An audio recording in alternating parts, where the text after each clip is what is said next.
Hello dear students. Last video में हमने compound microscope study किया था। इस वीडियो में हम टेलीस्कोप स्टडी करेंगे। देखिए, टेलीस्कोप क्या होता है। टेलीस्कोप एक ऐसी डिवाइस है जो बहुत ज़्यादा दूर रखे हुए ऑब्जेक्ट को हमें देखने में हेल्प करती है। इसको हम ऑप्टिकल डिवाइस कहते हैं। तो यहाँ पर अगर हम टेलीस्कोप का कंप्लीट स्टडी करने जाएँ, सबसे पहले अगर हम डेफिनेशन से स्टार्ट करें, व्हाट इज़ अ टेलीस्कोप, तो हमें पता लगता है a telescope is an optical device enables us to see distinct object clearly. It provides angular magnification of the distinct objects. तो बहुत दूर जो ऑब्जेक्ट होते हैं उनको देखने के लिए हेल्प करती है कौन? Telescope.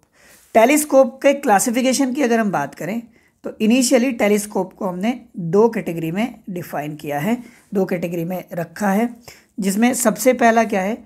Refracting type telescope. First one is refracting telescope, ठीक है।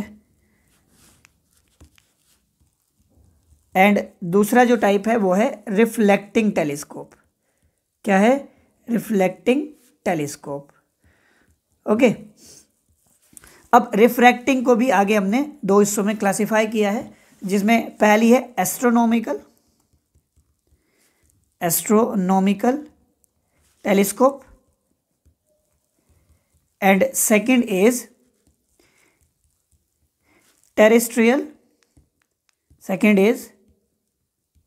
terrestrial टेलीस्कोप, ठीक है। रिफ्लेक्टिंग टेलीस्कोप को फिर से हमने दो हिस्सों में यहाँ पे क्लासिफाई किया है, जिसमें first one is Newtonian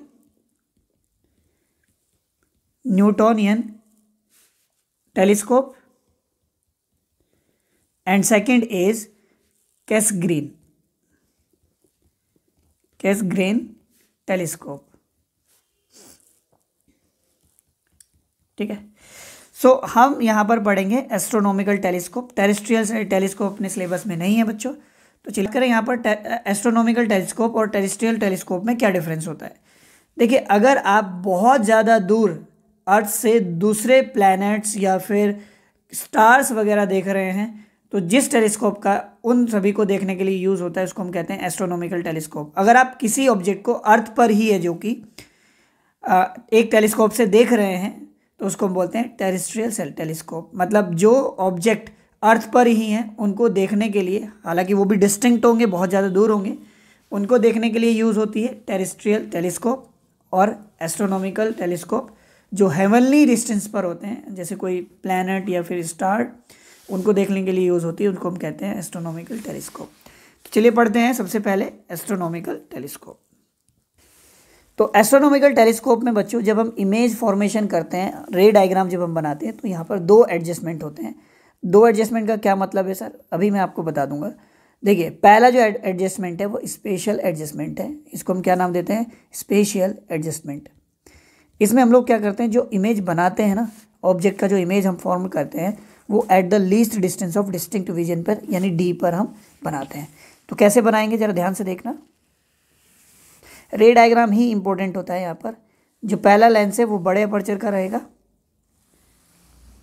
okay, अब देखिए यहाँ पर इन्फिनिटी पर कहीं पर कोई ऑब्जेक्ट रखा है, क्योंकि आप बहुत डिस्टेंस वाले ऑब्जेक्ट को देख रहे होते हैं इस टेलीस्कोप से, ठीक है। अगर हम कंस्ट्रक्शन की बात करें तो इसमें दो लेंस होते हैं, दो कॉन्वेक्स लेंस, जो कि ट्यूब्स के एंड पर लगे होते हैं। दोनों ट्यूब एक दूसरे के ऊपर एक्सियली मूव कर सकती है, ठीक है। तो यहाँ इन्फिनिटी पर कोई ऑब्जेक्ट रखा है, तो हो सकता है इन्फिनिटी से प्रिंसिपल एक्सिस के पैरेलल लाइट रे आए, या फिर किसी एंगल पे भी आ सकती है। तो पैरेलल हम यहाँ पर नहीं कंसिडर कर रहे हैं, क्योंकि वो एक स्पेसिफिक केस हो जाएगा, जनरल फॉर्मूला हमसे नहीं बन पाएगा। तो हम क्या करेंगे, हम मान के चलेंगे जो लाइट रे है वो किसी एंगल पर आ रही है। हालांकि सभी लाइट रे एक दूसरे के पैरेलल ही आएंगी, ठीक है। तो ये लाइट रे इसके ऑप्टिकल सेंटर से पास आउट करके क्या हो जाएगी, सीधी पास आउट कर जाएगी। ओके, दूसरा लाइट रे अगर मैं इसके पैरेलल लेके जाऊँ यहाँ पे कुछ इस तरीके से, ठीक है, और एक और लाइट रे अगर हम यहाँ पे लेके जाएं लाइक दिस, ठीक है, तो ये लेंस इनको एक जगह पर क्या कराएगा, कन्वर्ज कराएगा। अब ये कौन सा पॉइंट है? देखिए, ये जो पॉइंट है ये इसके जस्ट फोकस के नीचे है। किसके नीचे है? फोकस के, FO के, क्योंकि लेंस अपने फोकस पर कन्वर्ज कराता है सभी लाइट रे को, लेकिन इसके लिए कंडीशन होती है कि लाइट रे प्रिंसिपल एक्सिस के पैरेलल आनी चाहिए। अगर किसी एंगल पर आ रही है फोकस पर ही कन्वर्ज होगी, लेकिन उसके नीचे फोकल प्लेन पर कन्वर्ज होंगी सभी लाइट रे और एक दूसरे को यहाँ पर इंटरसेक्ट करेंगे। यहाँ पर हमें एक इमेज मिल गया है, इसको मैं लिख लेता हूँ ए डैश और इसको हम लिख लेते हैं बी डैश। अब स्पेशल एडजस्टमेंट में इधर जो आई लेंस है, ठीक है, इधर जो आई लेंस है उसको इस तरीके से एडजस्ट करेंगे, ये जो इमेज बना है उस लेंस के फोकस और ऑप्टिकल सेंटर के बीच हो, और इस तरीके से उसको मूव करेंगे, एडजस्ट करेंगे, जो फाइनल इमेज बने वो स्मॉल डी डिस्टेंस पर या कैपिटल डी डिस्टेंस पर बने, यानी least distance of distinct vision पर बने। ठीक है, तो इसके लिए मैं क्या करता हूँ, बनाता हूँ कुछ इस तरीके से आई लेंस लाइक दिस। ठीक है, तो अब देखिए इसका इमेज अगर मुझे बनाना है तो क्या करेंगे हम, सबसे पहले एक light ray parallel to the principal axis लेके जाएंगे। इसका जो ये फोकस, ये क्या करेगा, इसको अपने फोकस पर कन्वर्ज करा देगा कुछ ऐसे। इसका फोकस है FE, इसको बोलेंगे ऑब्जेक्टिव लेंस, और ये होगा हमारे पास आई लेंस। ठीक है, क्योंकि इधर से ही हम क्या देख रहे थे, ऑब्जेक्ट देख रहे होते हैं।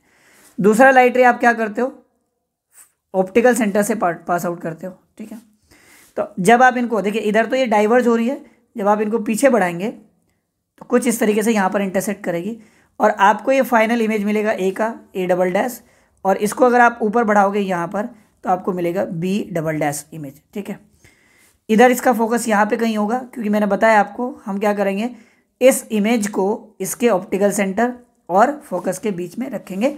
और अब ये जो इमेज बना है, ये इमेज बना है at the distance of least distance of distinct vision पर। ठीक है, ये जो एंगल यहाँ पर बन रहा था, इस एंगल को लेट कर लेते हैं, ये एंगल कितना है, अल्फा है। ओके, और जो इमेज का एंगल होता है ऑप्टिकल सेंटर से, उसको हम क्या बोलते हैं, बीटा। ओके, तो लास्ट वीडियो में जो माइक्रोस्कोप हमने पढ़ा था उसमें आपको ये टर्मिनोलॉजी समझ में आई होगी अच्छे से। तो अगर आपने वो वीडियोस नहीं देखे तो उनको भी ध्यान से देखें, तभी जाकर के आप इस वीडियो को देखिए, तो आपको अच्छे से चीज़ें समझ में आएंगी। अब हमें यहाँ पर कैलकुलेट करना चाहिए, ये कौन सा एडजस्टमेंट हुआ, स्पेशल एडजस्टमेंट। इसमें आपने इमेज को कहाँ बनाया है, least distance of distinct vision पर। एक और एडजस्टमेंट पढ़ेंगे हम, जिसमें हम नॉर्मल एडजस्टमेंट जिसको बोलते हैं, उसमें हम क्या करते हैं, इमेज को इन्फिनिटी पर बनाते हैं, उसको भी देखेंगे। लेकिन पहले हम क्या करेंगे, इसका मैग्नीफिकेशन कैलकुलेट करने की कोशिश करते हैं। हमें पता है मैग्नीफिकेशन का फॉर्मूला क्या होता है, बीटा अपॉन अल्फा। बीटा क्या है, angle made by the image, और अल्फा क्या है, angle made by the object. लेकिन ऑब्जेक्ट कहाँ रखा होना चाहिए, डिस्टिंक्ट विजन पर। तो देखिए अल्फा और बीटा वेरी स्मॉल है, ये हम पहले से ही कंसिडर करके चलते हैं। तो अल्फा बीटा की जगह क्या रख देंगे, tan बीटा, और अल्फा की जगह क्या रख देंगे, tan अल्फा। अब देखिए अल्फा ये वाला एंगल बना है, इधर कोई ट्रायंगल नहीं बन रहा है, तो मैं क्या करता हूँ, ये और ये एंगल मुझे बराबर दिख रहे हैं, तो यहाँ पे लिख लेता हूँ अल्फा। तो अब और बीटा यहाँ पर है, देखिए दो ट्रायंगल मैंने यहाँ पे देख लिए हैं, कंसिडर करेंगे हम लोग, जिसमें tan अप्लाई करेंगे।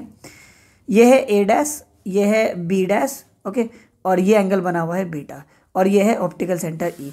दूसरा अल्फा एंगल को देखो जरा ध्यान से, अल्फा एंगल कैसे बना हुआ है, ये वाले देखिए, ये है ए डैश और ये है बी डैश। ठीक है, और ये एंगल है हमारे पास अल्फा, और ये जो डिस्टेंस है बी डैश ओ, ये क्या है, बी डैश ओ है।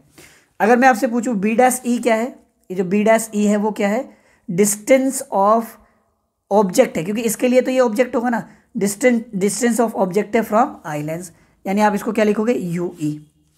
और ओ बी डैश क्या है, डिस्टेंस ऑफ इमेज है, इसके लिए, किसके लिए, ऑब्जेक्टिव लेंस के लिए, जिसको आप वी से लिखते हो, और क्योंकि ऑब्जेक्टिव लेंस है तो इसलिए हमने लिख दिया वी ओ। अब बस इन दोनों ट्रायंगल में tan अप्लाई करते हैं। tan क्या होता है, परपेंडिकुलर अपॉन बेस। इस ट्रायंगल में परपेंडिकुलर कौन है, A dash B dash, upon base कौन है, B dash E, B dash E, divide by tan alpha की जगह इस ट्रायंगल में देखिए परपेंडिकुलर कौन है, ए डैश बी डैश,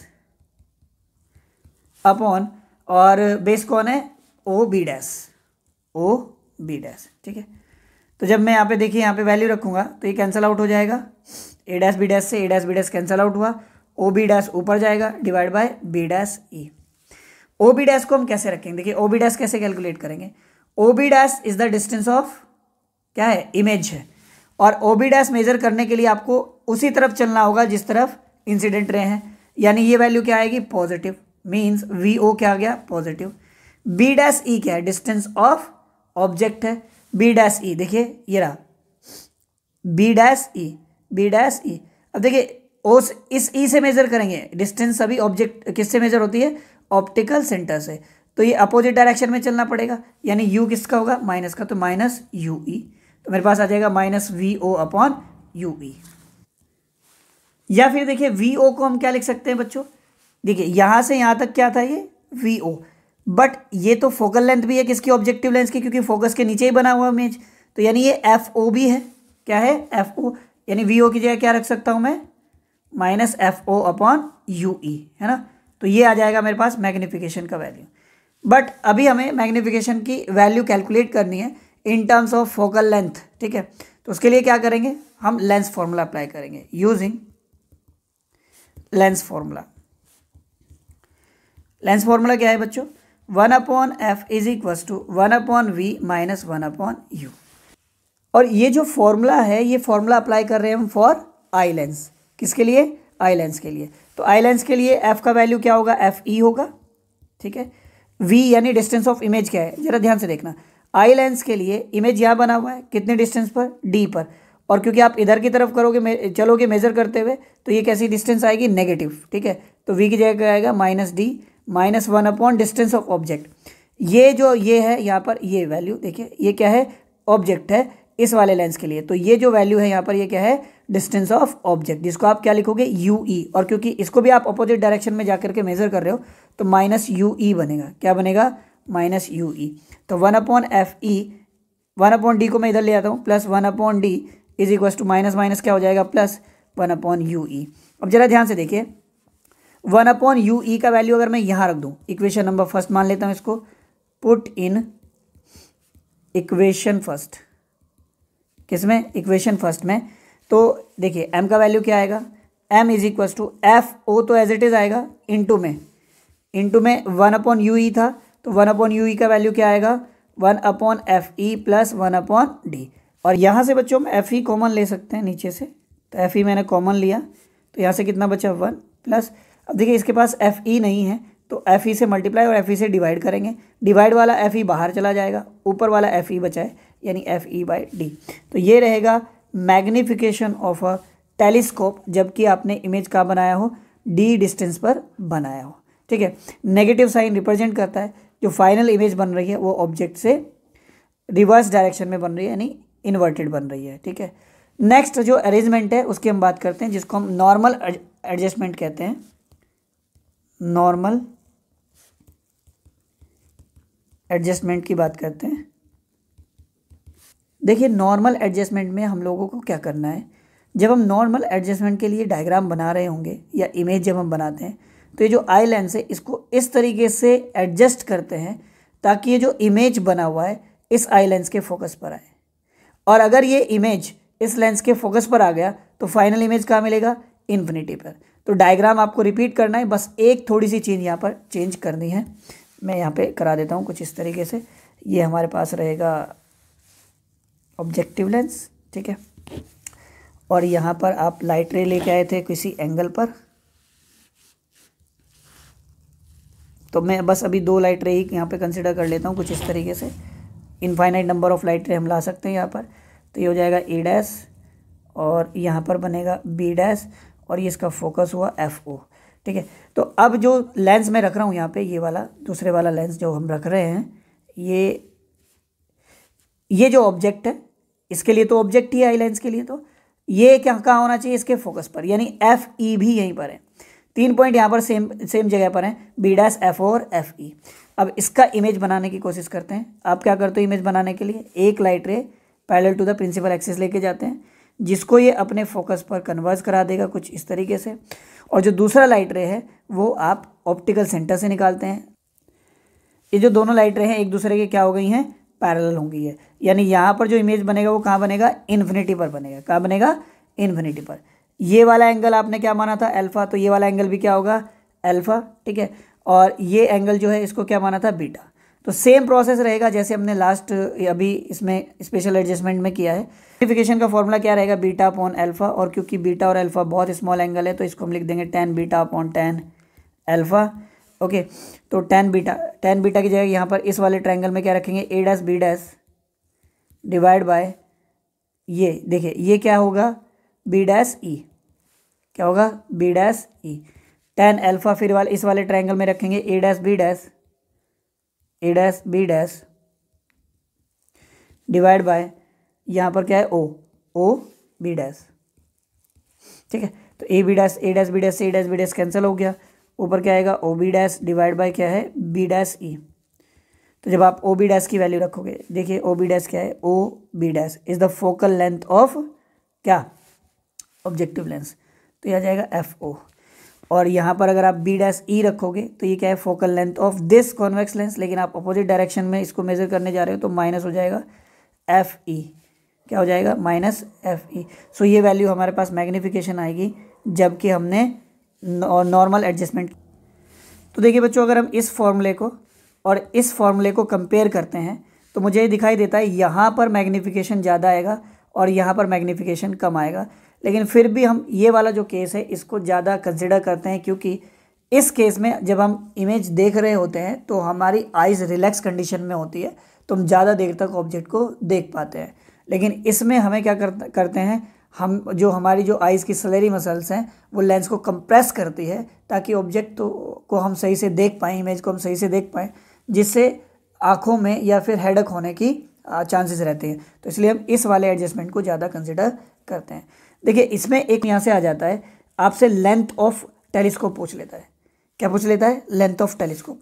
इस केस में लेंथ ऑफ टेलीस्कोप क्या होगी, यहाँ से यहाँ तक का डिस्टेंस क्या है एफ ओ और इसके आगे का क्या है F E. Length of telescope होती क्या है सर, दोनों लेंस के बीच का जो डिस्टेंस होगा उसी को क्या बोलेंगे, लेंथ ऑफ टेलीस्कोप। तो इस केस में क्या होगा, ये f o plus f e. ऊपर वाला जो केस है इसमें अगर आपको लेंथ ऑफ टेलीस्कोप निकालना हुआ एल का वैल्यू, तो एल का वैल्यू क्या होगा, देखिए यहाँ से यहाँ तक क्या है, यह है v o for objective lens और आगे क्या है ऑब्जेक्ट का डिस्टेंस है यानी प्लस यू ई। तो ये मेरे लिए क्या रहेगा, लेंथ ऑफ टेलीस्कोप रहेगा in this case. V o की जगह आप एफ ओ भी लिख सकते हो यानी एफ ओ प्लस यू ई।